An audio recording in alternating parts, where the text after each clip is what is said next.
Calendar உண்டல்லோ, அந்த கேலண்டர்ல இந்த நாள் ஒரு முக்கியமான நாள். இந்த நாளுக்கு ஆதாரமாக நான் செய்தி உங்களோடு பகிர்ந்து கொள்ள, கடவுளுடைய வார்த்தையை பகிர்ந்து கொள்ள எடுத்த வேத பகுதி யோவான் 15ஆம் அதிகாரம் 26ஆம் வசனம்.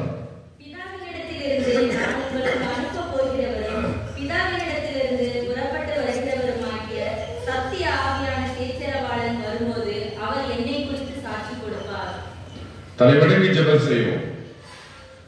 எங்களை நேசிக்கிற எங்கள் நல்ல ஆண்டவரே, இந்த நாளின் மகத்துவத்தை சரியாக நாங்கள் புரிந்து கொள்ள எங்களை ஆயத்தப்படுத்தும். எங்கள் கவனம் சிதறாதபடி பாதுகாத்துக் கொள்ளும்.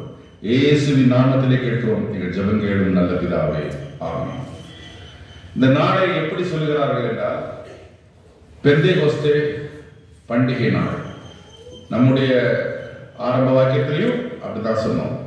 பெந்தேகோஸ்தே பெருவிழா. இன்றைக்கு திருச்சபை மலர்ந்த நாள் என்று கூட சொல்லலாம். அன்பானவர்களே, யூதர்களுடைய அதாவது இஸ்ரவேலருடைய பாரம்பரியத்தில் 3 விழாக்கள் ரொம்ப முக்கியமானது. அப்படிதானமா?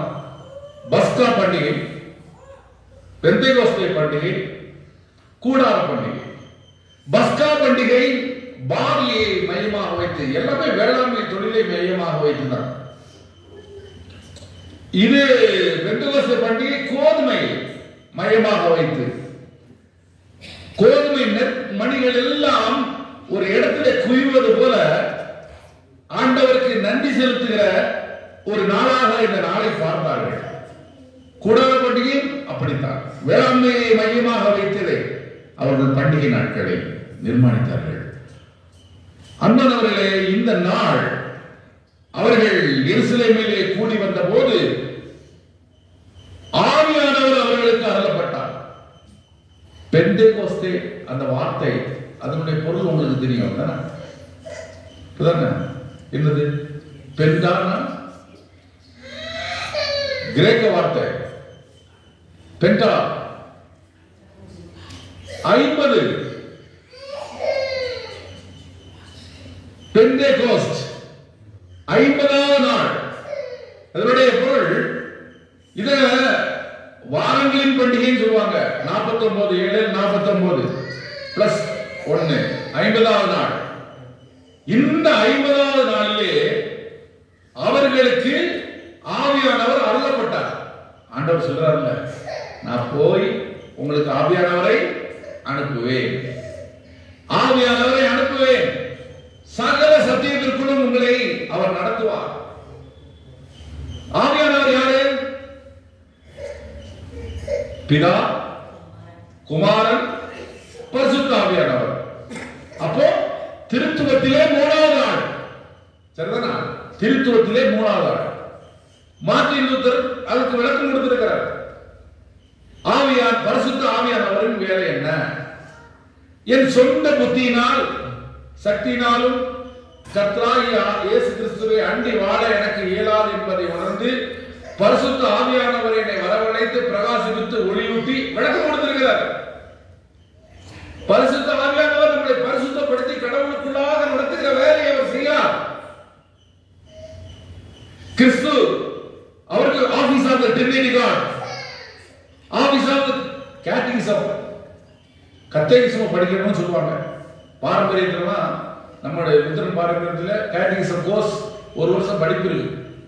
Office of the Trinity God, God is a creator, படைப்பவர், God is a redeemer, மீட்பவர், God is a sanctifier, பரிசுத்தப்படுத்துகிறவர், சஸ்டைனர் என்று விளக்கங்கள் பாடங்கள் சொல்லி கொடுப்பாங்க.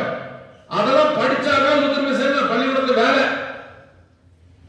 பாஸ்டருக்கு முதல் அது படிச்சத பிறகுதான் பாஸ்டர் கோர்ஸ், அதுல பாஸ் ஆனதான் பாஸ்டர் கோர்ஸ் படிக்க வைப்பாங்க.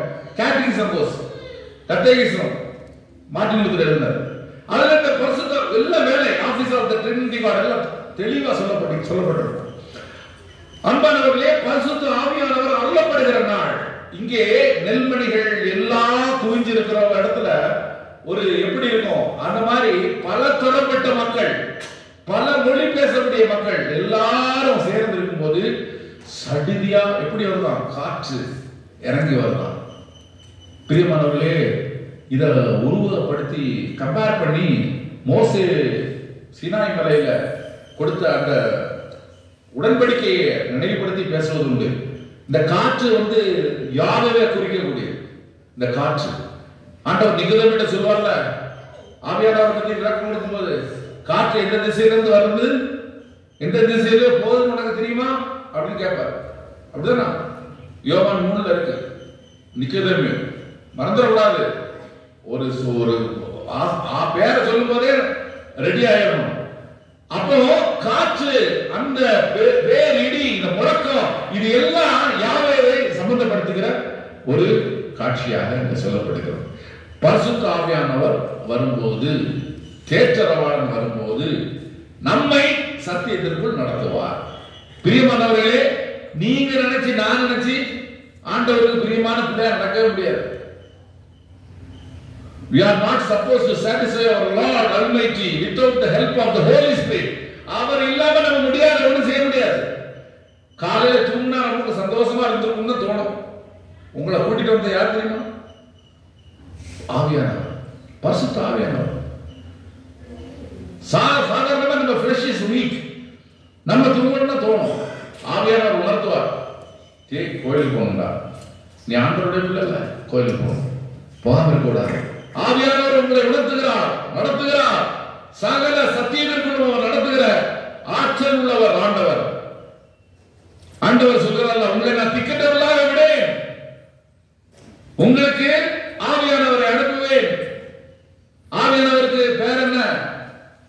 பாராக்ளிட்டோஸ் அப்படின்னு அதனுடைய மூல பாஷையில மொழிபெயர்க்கிறாங்க. அட்வொகேட்.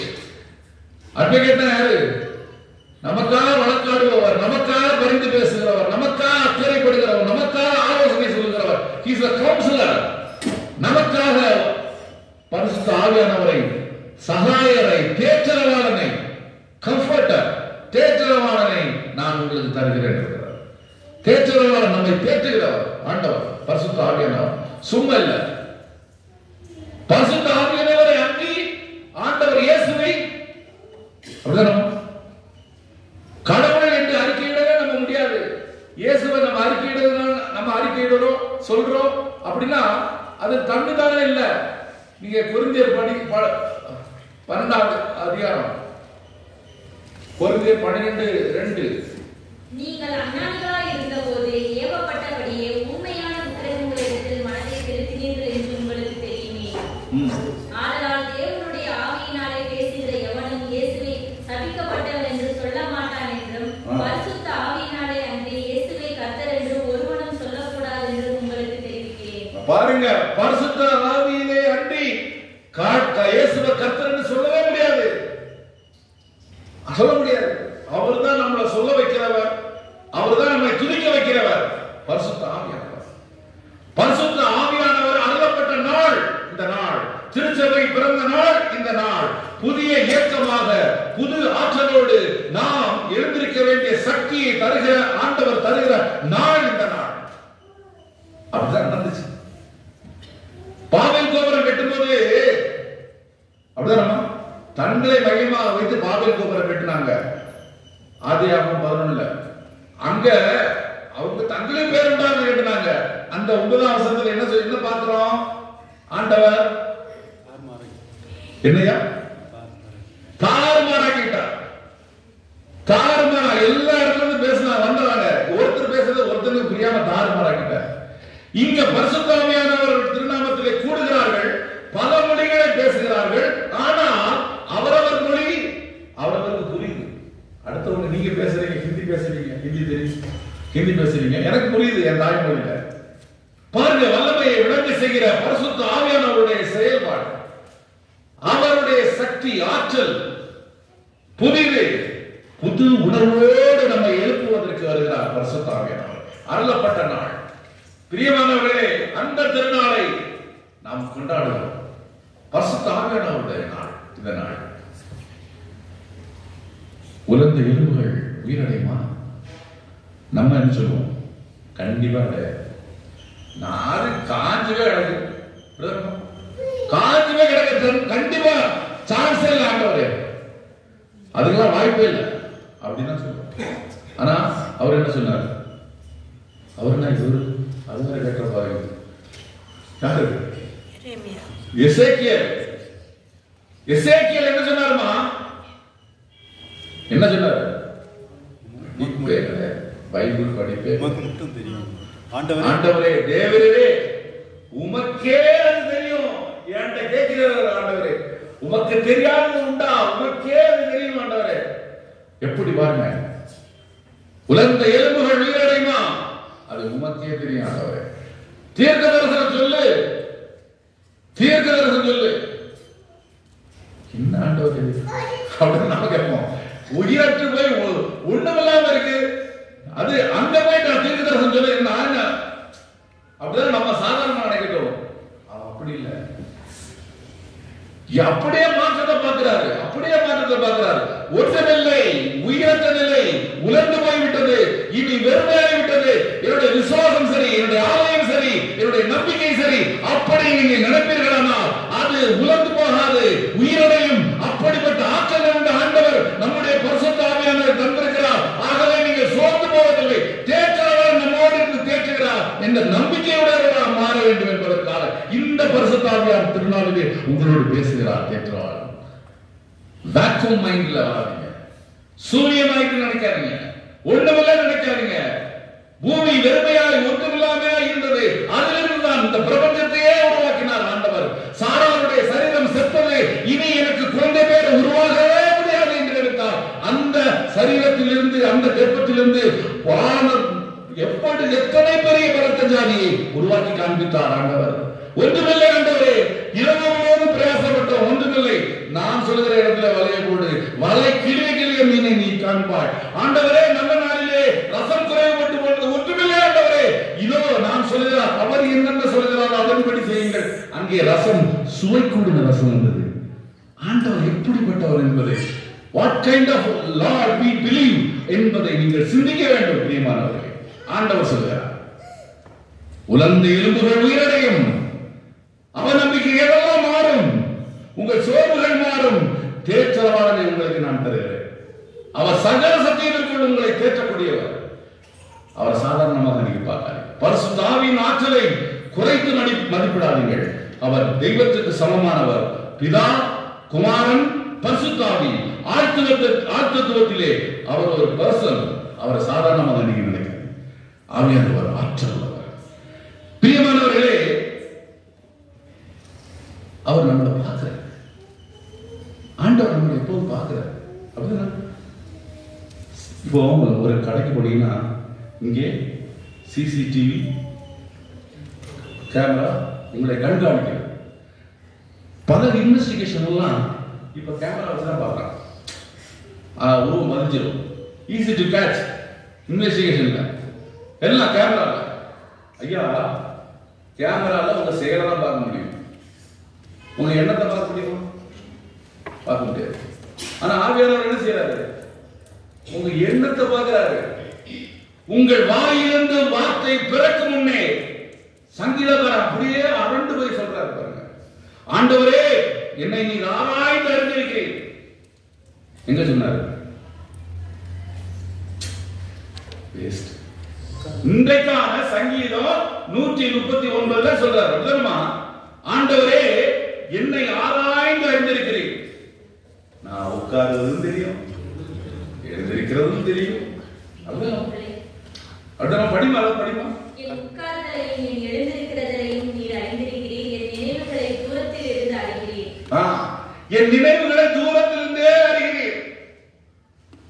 பக்கத்தில் இருந்தாலும் தெரியும் இல்ல, ஆண்டவருக்கு எங்க இருந்தாலும் தெரியும். அவருக்கு தெரியாத என்ன? அவர் கண்களுக்கு மறைவாக எங்கே ஓடுவேன். அப்போ பரிசுத்த ஆவியானவர் எல்லா இடத்திலும் அவர் எங்கிருந்தாலும் உங்களை பார்க்க வல்லவர். உங்க வாயிலிருந்து வார்த்தை பிறக்கும் முன்பே உன்னை அறிந்திருக்கிறவர் இல்லையா? ஆண்டவர் எண்ணங்களை அறிகிறவர். எண்ணங்களை காயினும் கொண்டு போனா, ஆவியனும் கொண்டு போனான் இல்லையா? அவனுடைய மட்டும் ஏற்றுக்கிட்டாரு. பைபிள்ல விளக்கம் இருக்கா? இல்ல, ஏற்றுக்கிட்டாரு. அவன் உள்ளதை தெரியும். சாமியால் தீர்க்கதரிசி உட்கார்ந்து இருக்கான். ஏசா பிள்ளைகள் எல்லாம் வரிசையா விடுறாரு. ஒருத்தரை பார்த்தோன்னே மறந்து போய் இவன் தானே நினைக்காரு. ஆண்டவர் என்ன சொல்றாரு? அவன் சரீர வளத்தையும் அவனுடைய வடப்பு ஸ்டைல் எல்லாம் பார்த்து நீ அப்படி இடம் போடாத. மனசு என்ன பார்ப்பான்? முகத்தை பார்ப்பான். கடவுள் எங்க பார்க்காரு? இருதயத்தை பார்க்க. நான் எவனையாவது மத்தியத்தை எதையாவது வாங்கி வந்துட்டாலும் நாளத்தனையாவது தருகிறேன். அப்படிதான் மனசுதானே பார்க்க. நான் நல்லவன் ஐயா, நான் முன்னாடி பீடி குடிச்சிருந்தேன், இப்ப பீடி குடிக்க மாட்டேன். தண்ணி எல்லாம் அடிப்பேன், இப்ப தண்ணி அடிக்க மாட்டேன். இப்போ பொறுக்கிதனம் எல்லாம் பண்ண மாட்டேன். ரொம்ப பெர்ஃபெக்ட். நான் நல்லா பைபிள் எடுத்துட்டு கடவுள் வந்துட்டேன்.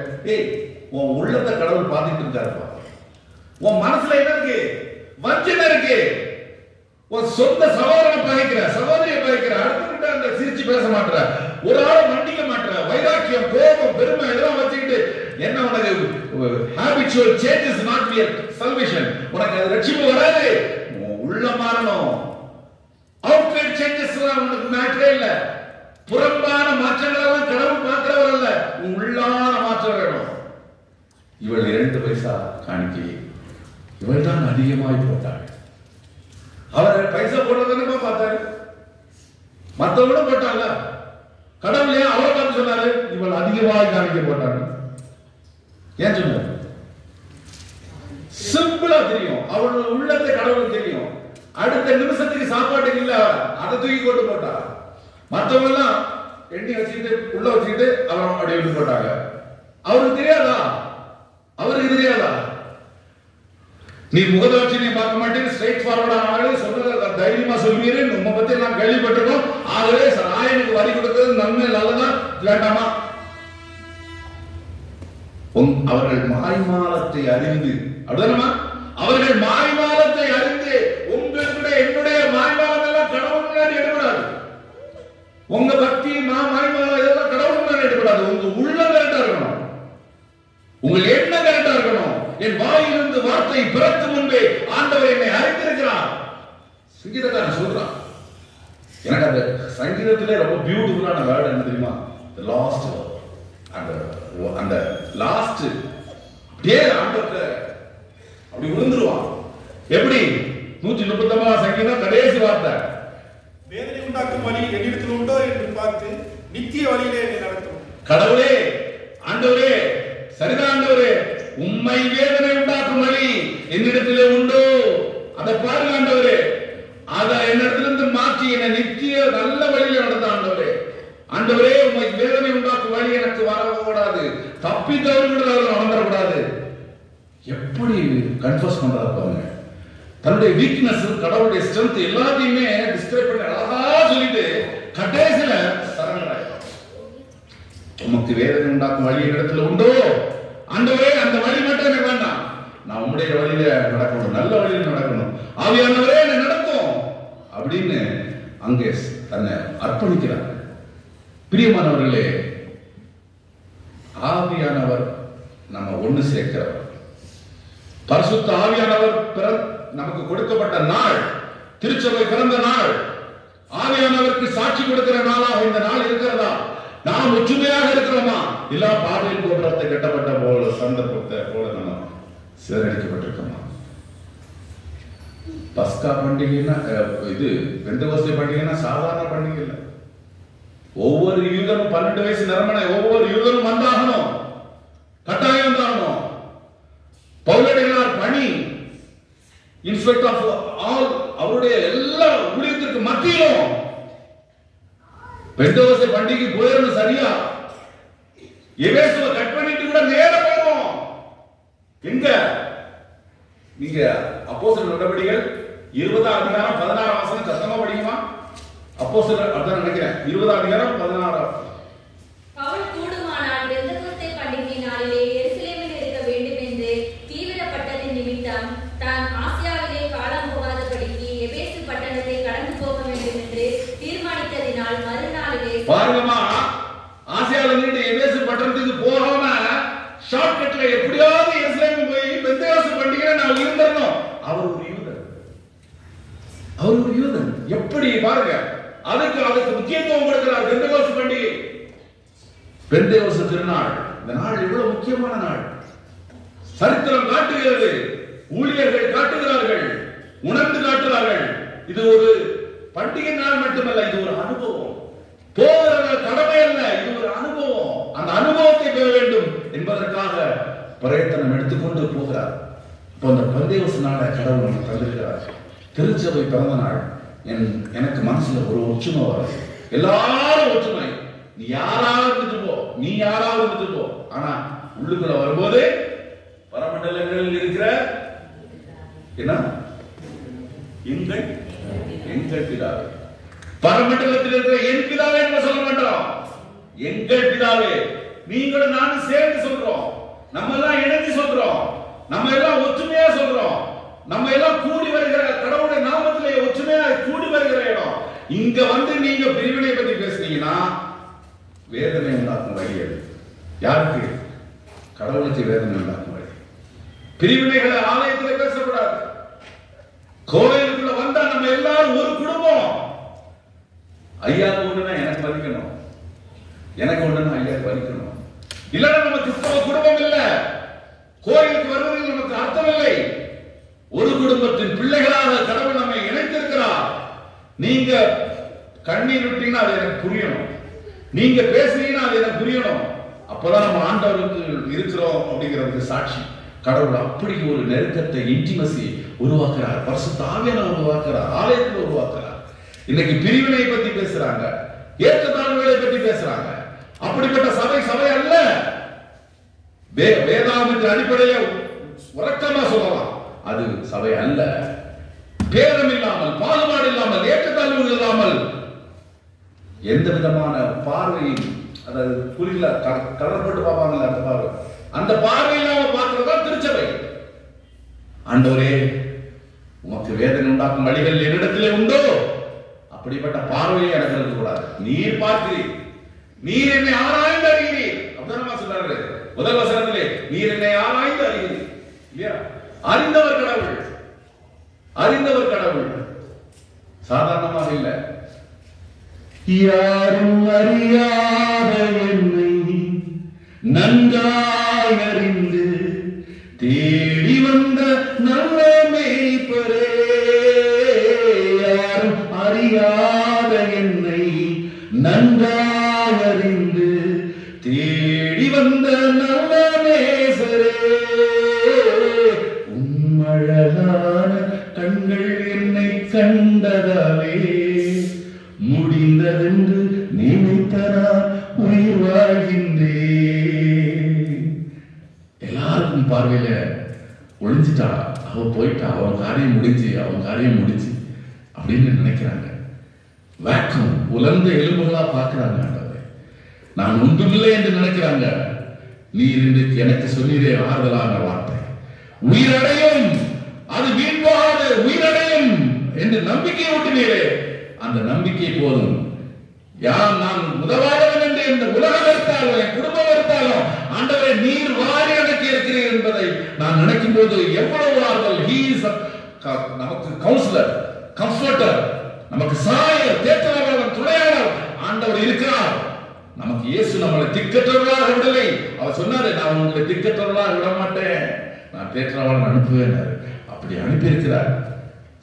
அன்பான சகோதரர்கள், சகோதரிகள், ஆண்டவர் நமக்கு தேற்றவாளனாக இருக்கிறார். நம்ம ஒரு நாள் கைவிட மாட்டார். இந்த பண்டிகை நாளிலே, பெந்தெகோஸ்தே பண்டிகை திருநாளிலே அவர் நமக்கு ஆதரவாக இருக்கிறார், ஆதரவாக இருக்கிறார். யார் கைவிட்டாலும் தேவன் நம்மை காத்துக் கொள்வார் என்ற நம்பிக்கையிலே என்னை ஆராய்ந்து அறிந்திருக்கிற ஆண்டவர் என்னை எப்போதும் பார்க்கிறார். என்னை பக்கத்துணையாக இருந்து பார்த்து என்னை நடத்துவார் என்ற நம்பிக்கையோடு இந்த நாளில் சந்தோஷப்படுவோம், ஒற்றுமையாக இருப்போம். ஆண்டவர் தாமே அப்படிப்பட்ட அவருடைய வார்த்தையை நம்பி வாழுகிற ஒரு விசுவாசத்தை நமக்கு கொடுத்து தொடர்ந்து அவருக்கு ஜீவனுள்ள சாட்சிகளாக வாழ இந்த பெந்தெகோஸ்தே நாளிலே தொடர்ந்து நம்மை ஆசீர்வதித்து காப்பாராக. நாம் எல்லாவற்றுக்கும் மேலான தெய்வீக சமாதானம் உங்கள் இருதயங்களை, சிந்தனைகளை கிறிஸ்து இயேசுக்குள் நிலவரப்படுத்தி காப்பாராக. ஆமென்.